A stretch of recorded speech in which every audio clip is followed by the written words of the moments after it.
오늘 우리에게 주시는 하나님의 말씀은 시편 26편 1절에서 12절입니다. 구약 성경 820페이지 시편 26편 1절에서 12절입니다.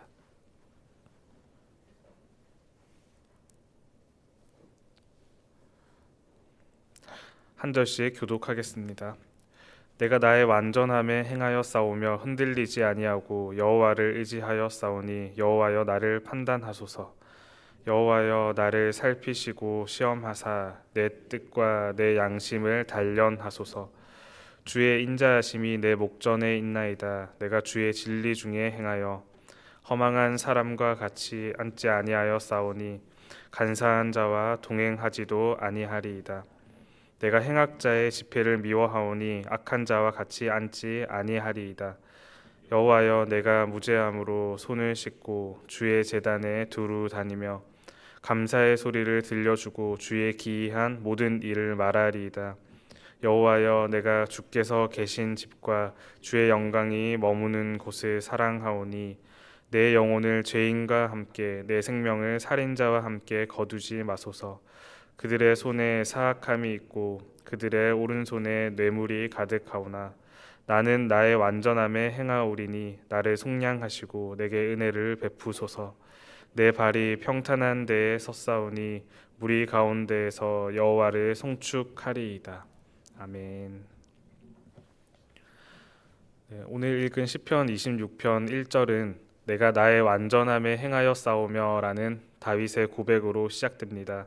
어떤 학자는 이 고백을 억울한 모함 속에서 자신을 변호해달라는 고백으로 해석하며 또 어떤 학자는 제사 가운데로 나아갈 때 필요한 스스로의 온전함에 대한 고백으로 해석하기도 합니다.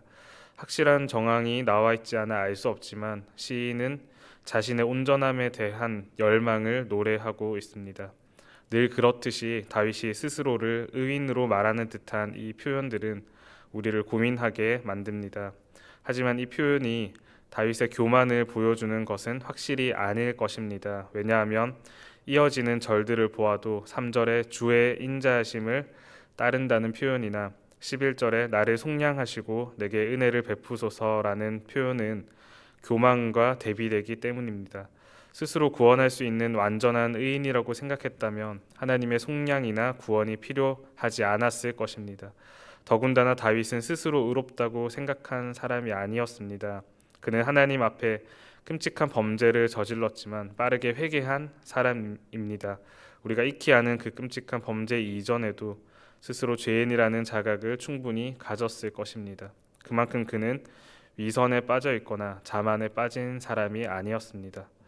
그럼에도 다윗은 하나님 앞에 나아갈 때 또 하나님을 향한 노래를 부를 때 자신의 완전함을 노래하고 흔들림 없이 여호와를 의지함을 노래합니다. 그리고 이 노래는 다윗의 노래가 아니라 이스라엘 공동체의 노래가 되었고 신약 교회의 노래가 됩니다. 그렇게 오늘날 우리 공동체의 상황에서도 매우 의미 깊은 노래일 것입니다. 시편 26편을 함께 노래함으로써 하나님을 향한 우리의 삶이 온전하기를 열망하는 마음이 오늘 생기기를 소망합니다. 1절에서 2절을 보겠습니다. 내가 나의 완전함에 행하여 싸우며 흔들리지 아니하고 여호와를 의지하여 싸우니 여호와여 나를 판단하소서. 여호와여 나를 살피시고 시험하사 내 뜻과 내 양심을 단련하소서. 1절의 완전함이라는 단어는 흠 없음을 뜻하는 단어입니다. 하나님께 드릴 예물은 흠 없는 것이어야 했습니다. 즉 다윗이 말하는 이 완전함은 스스로를 구원할 만한 의를 지녔다는 말이 아니라 자신이 하나님께서 받아주실 만한 흠 없는 존재, 즉 하나님이 받아주신 존재라는 것을 말하는 단어입니다. 다윗 안에는 하나님께서 창조하신 새로운 열망이 있었습니다. 그에게는 하나님 앞에 예배함으로 나아가길 원하는 마음, 하나님께 자신을 온전히 드리고자 하는 마음이 있었습니다. 그리고 이것은 모든 신자에게 공통적인 지점입니다. 하나님께서 창조하신 자신의 백성에게는 새로운 삶의 지향이 생깁니다.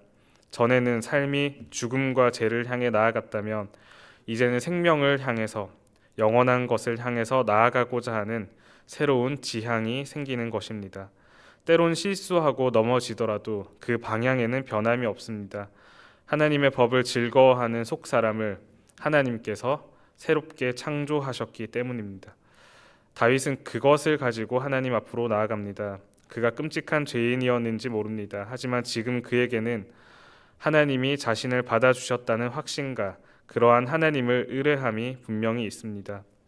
2절에 사용된 살피다, 시험하다, 단련하다라는 단어는 모두 재련하는 일에 사용되었던 단어입니다. 재련사들은 살피고 시험하고 단련해서 불순물 없는 완전한 결과를 얻으려고 했습니다. 시인은 자신이 하나님께 드려질 만한 온전한 제물인지 양심과 마음 깊은 본질을 하나님께서 시험해 주시기를 간구하고 있는 것입니다.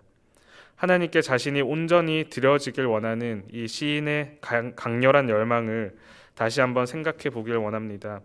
많은 사람이 다윗을 비아냥거리며 보기도 합니다. 그도 결국 우리와 다를 바 없는 죄인이었다고 말합니다. 하지만 하나님은 열왕기하 9장 4절에서 다윗을 마음을 온전히 하고 바르게 하여 내 앞에서 행하며 내가 내게 명령한 대로 온갖 일에 순종하여 내 법도와 율례를 지킨 사람으로 묘사합니다. 성경은 결코 어떤 사람이든 죄 없는 완전한 사람으로 묘사하지 않습니다. 하지만 성경이 말하는 또 하나의 진리는 그 완전하지 않은 사람을 하나님께서 의롭다 여기고 받아주신다는 것입니다. 우리는 스스로를 볼 때나 서로를 볼 때 비아냥대며 보지만 하나님은 그 사람을 사랑으로 받아주시는 것입니다.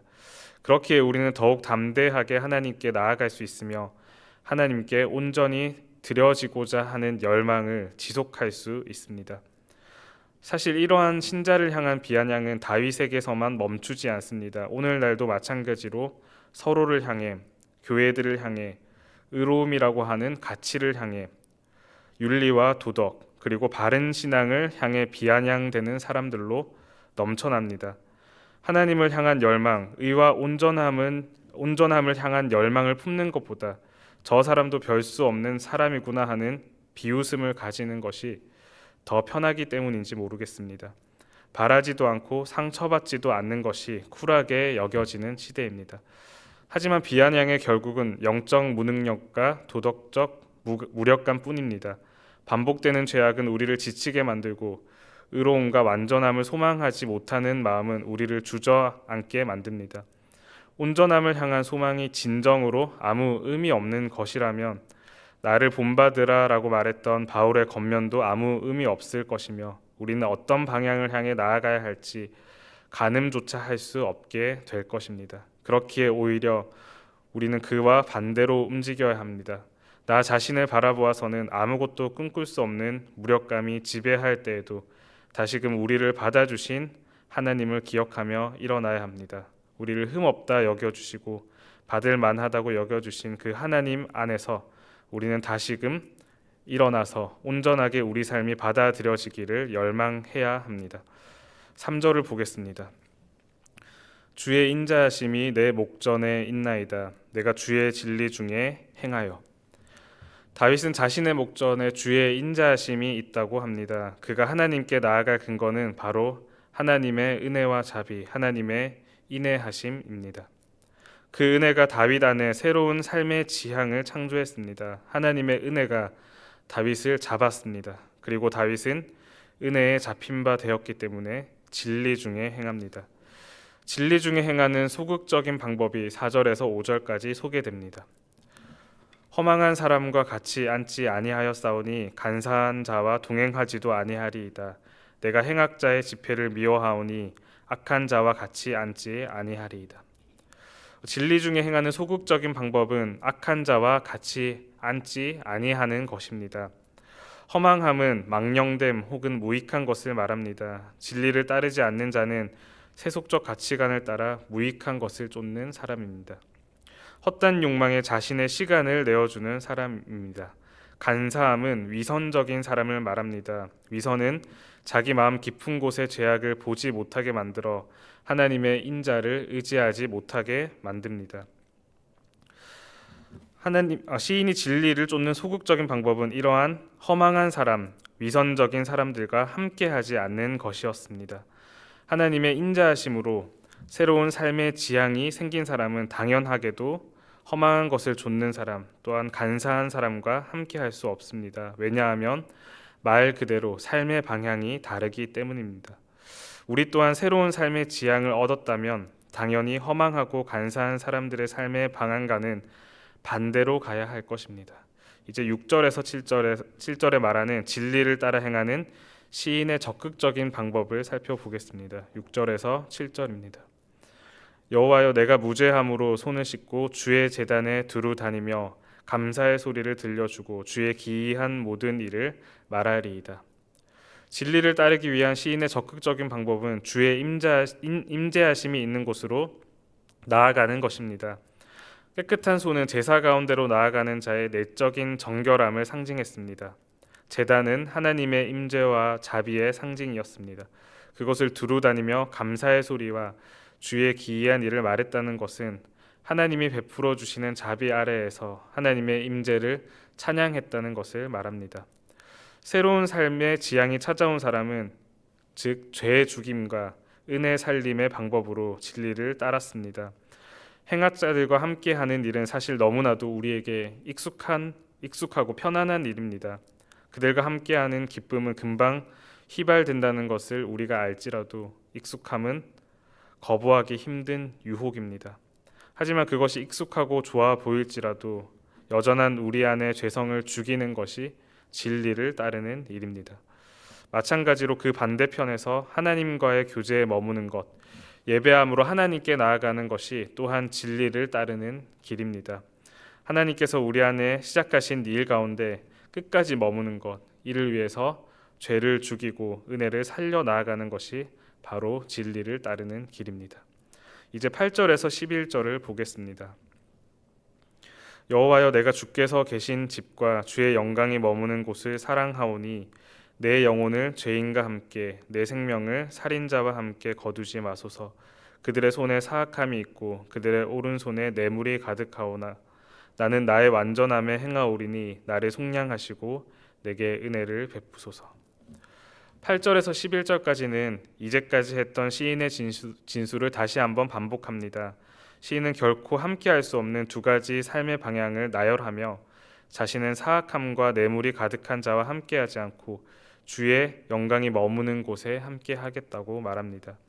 1절에서 완전함에 행했다는 과거를 고백했다면 11절은 완전함에 행할 것이라는 미래를 말합니다. 시인은 과거와 미래를 망라해서 자신의 온 존재가 하나님 앞에 온전히 있기를 간절히 소망하고 있습니다. 사악한 자와 살인자가 하나님 앞에 설 수 없는 것은 당연한 일일 것입니다. 시인은 이 사악한 자들과 함께 서는 것이 아니라 하나님 앞에 서기를 간구하고 있습니다. 그리고 이를 위해 하나님께서 속량하시고 은혜를 베푸시기를 간구하고 있습니다.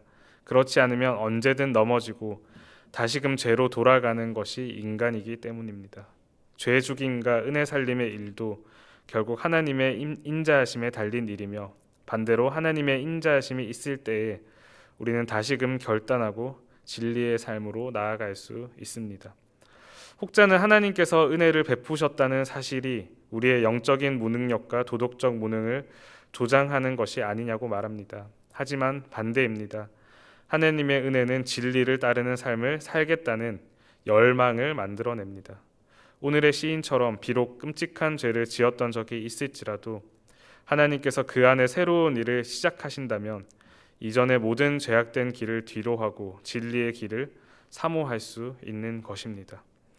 하나님께서 우리를 붙잡으신 것이 우리를 무기력하게 만들지 않습니다. 붙잡혔으니 아무것도 하지 않아도 되는 것이 아닙니다. 일어나 붙잡힌 바 된 그것을 잡으려 달려가야 합니다. 그러한 열망을 지니게 될 것이며 그렇게 살 것입니다. 시인은 시를 마무리하며 12절에서 이렇게 고백합니다. 내 발이 평탄한 데에 섰사오니 무리 가운데에서 여호와를 송축하리이다. 평탄한 데에 섰다는 표현은 실족하지 않을 만한 견고한 반석 위에 섰음을 이야기합니다. 하나님께 온전히 드려지길 원하는 열망 속에 살던 시인은 이제 구원의 확신을 얻기에 이릅니다. 그리고 그로 인해 하나님을 찬양하는 삶을 살게 됩니다. 우리가 스스로를 돌아보았을 때는 스스로를 확신할 수가 없습니다. 반복되는 죄악 속에 더 이상 다시 일어날 힘이 없을 수도 있습니다. 하지만 하나님께 온전히 드려지기 원하는 열망을 우리가 다시금 품을 수 있는 이유는 하나님께서 우리를 받아주셨기 때문입니다. 시인은 오늘 그 열망을 멈추지 않습니다. 하나님께서 시작하신 그 일을 끝까지 붙들었기 때문입니다. 하나님께서 그를 받아주셨음을, 또 그 안에 새로운 삶의 지향을 만드셨음을 그가 끝까지 붙잡았기 때문입니다. 그는 그것을 붙잡기 위해 다른 삶의 방향을 포기하고 하나님을 향한 삶을 살기 위해 과거에도 최선을 다했고 또 미래에도 최선을 다할 것이라고 고백하고 있습니다. 우리도 그러하길 소망합니다. 다시 한번 하나님께 온전히 드려지는 스스로를 열망하며 구원의 확신을 얻고 하나님을 찬양하는 우리 되길 원합니다. 오늘 하루도 그러한 열망으로 붙잡힌 바 된 그것을 붙잡는 저와 교우님들 되기를 소망합니다. 기도하겠습니다. 하나님 아버지, 여전히 완전할 수 없는 우리임을 고백합니다.